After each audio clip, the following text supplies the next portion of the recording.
The idea of having a perfect school is never going to happen. Like, we're teenagers just like everyone else. But there is a genuine sense of responsibility of reaching out to the wider world. There are so many labels that are attached to Jesuit education that are familiar to a lot of people within Jesuit schools. And I mean, for example, things like for the greater glory of God, or men and women for others.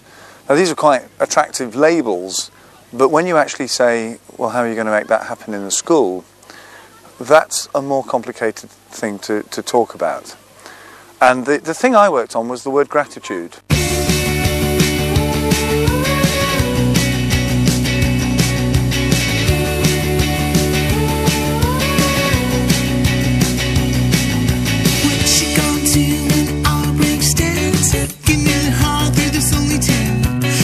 And I reckon that those angels, those messengers of God, they're you and they're me. That when God wants to speak to us, he speaks to us through one another.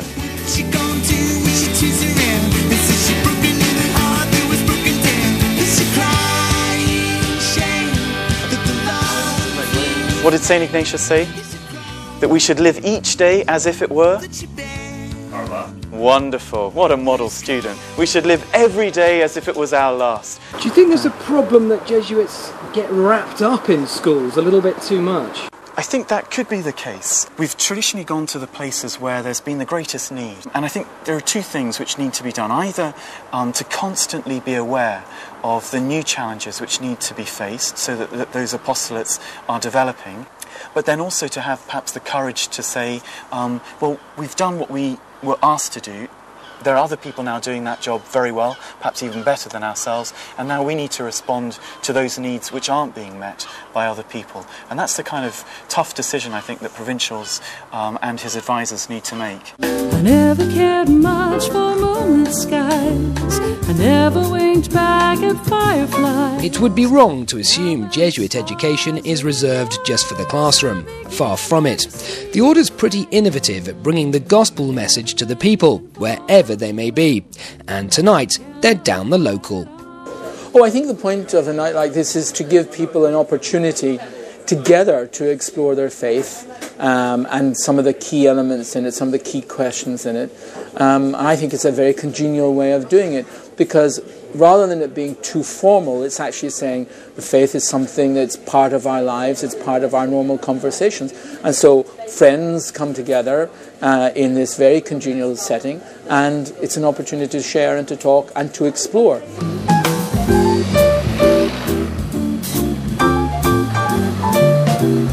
A characteristic of the Jesuits is mission, going out into new territories, and these days that includes embracing new media, bringing God to the iPod generation. There are probably things on my mind as I try to pray right now. Things bothering me, worrying me, things I've got to do.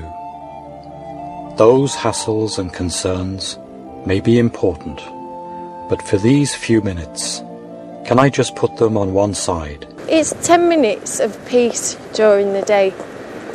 Like if you're sitting on the train, surrounded by people you don't know, going to work, you can just put your MP3 player on and just have 10 minutes of prayer.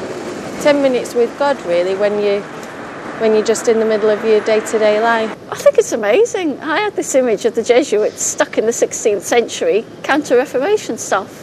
And now they're using this up-to-date technology and iPods. And the slogan as well, pray as you go, it's so catchy and up-to-date. It's great. I think it's innovative and it is important. And of course it's part and parcel of what the society has always done. The society has always really gone to where people are and tried to engage them in the circumstances in which we find them.